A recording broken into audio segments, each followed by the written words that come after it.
আলুর মধ্যে ডিম দিয়ে যে এত সুন্দর মজার রেসিপি বানানো যায় আমি তো কোনোদিনও জানতাম না। তোমাদের সাথে কি শেয়ার করব, তোমরা কি দেখবা ভিডিওটা? তাহলে আমার সাথেই থাকো। দেখো, এখানে আমি কিন্তু আবারও পুরি বানাইছি, আর পুরিটা যে সুন্দর হয়েছে না, খাইতেও কিন্তু অনেক মজা হয়েছে। তো দেখো, আমি শরবত বানাইনি, কিন্তু শরবত বানাইতে ভুলে গেছি। তো তোমরা কিছু মনে করো না। তো আমি এখানে দেখো লুরুস রান্না করতে তোমার লোভ লাগতেছে না?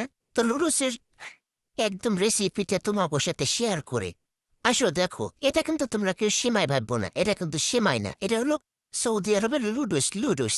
তোমরা কিন্তু সেমাই ভাববো না, ঠিক আছে? ওকে। প্রথমে আমি পানি দিয়ে দিলাম, তারপরে পানিটা সেই দকবক করে ফুটে উঠলো। এরপরে আমি এখানে সেই সেমাই নদাতক্য এখানে লুডুসটাকে দিয়ে দিলাম। তো লুডুসটা একটু নেড়ে চেড়ে দেবো। তো লুডুসটা কিন্তু অল্পতে হয়ে যাবে, বেশিক্ষণ কিন্তু দিতে হবে না। তো এখানে দেখো, আমি কতগুলা খেসার ডাল, যাকে কলার ডাল বলো, কলার ডাল, ওইগুলাকে আমি সিদ্ধ করে নিয়েছি ভর্তা দিয়ে ভাত খাবো। তাই তাই তার ভিতরে কিন্তু আমি শুকনো ঝাল মরিচ, শুকনো মরিচ দিয়ে দিয়েছি, আর পেঁয়াজ দিয়ে দিয়েছি। এবার কিন্তু ভর্তাটা শেষ হয়ে গেছে। তো ওইখানে কিন্তু আমার লুডুসের জন্য এবার আমি কড়াইতে তেল দিয়ে দিলাম পেঁয়াজ কুচি, দিয়ে দিলাম মরিচ কুচি, আর দিয়ে দিলাম আলু একদম মেশিনের সাহায্যে আমি চিকন চিকন করে কেটে নিয়েছিলাম। তো দিয়ে দিলাম। ও, তেল মনে হচ্ছে একটু কম হয়েছে, আমি কিপটে মানুষ তো, একটু তেলও দিয়ে দিলাম। আর দিয়ে দিলাম একটু লবণ। এবারে দেখো, আমি এটাকে নাড়াচাড়া করে নেব, নাড়াচাড়া করে নেব, নাড়াচাড়া করে নেব। অনেকক্ষণ নাড়তে হবে, আলুটা কিন্তু অল্পতেই সিদ্ধ হয়ে যাবে। তো এবারে দিয়ে দিলাম হলুদের গুঁড়ো। হলুদ গুঁড়ো ঠিকই আছে, বেশি দেব না, এতটুকুতেই হবে। এরপরে কি দেব না, একটু ভেজে নিই। এরপরে দেখো, আমি দিয়ে দিলাম দুটো ডিম, একটা দিলাম, দুটো দিলাম। ওইখানে এবার ডিমটাকে আমি এভাবে নেড়ে চেড়ে নেব যতক্ষণ না পর্যন্ত শুকিয়ে যায়।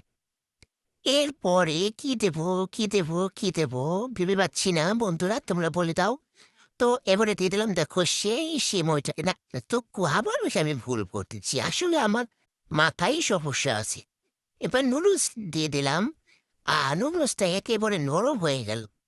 কি একটা অবস্থা, কম্পার ঠিক মতো একটু রান্নাও করতে পারি না আমি। তো এবারে দিয়ে দিলাম কাঁচামরিচ। কাঁচামরিচটা দিলে ফ্লেভারটা এত সুন্দর আসে, কি বলবো তোমাদের, বলো। খুব সুন্দর হয়েছে ফ্লেভারটা।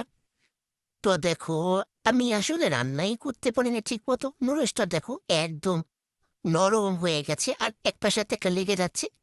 এবারে দেখো দিয়ে দিলাম একটু, এটাকে কি বলে ভুলে গেছি আমি। ও, এটাকে বলে টেস্টি মশলা।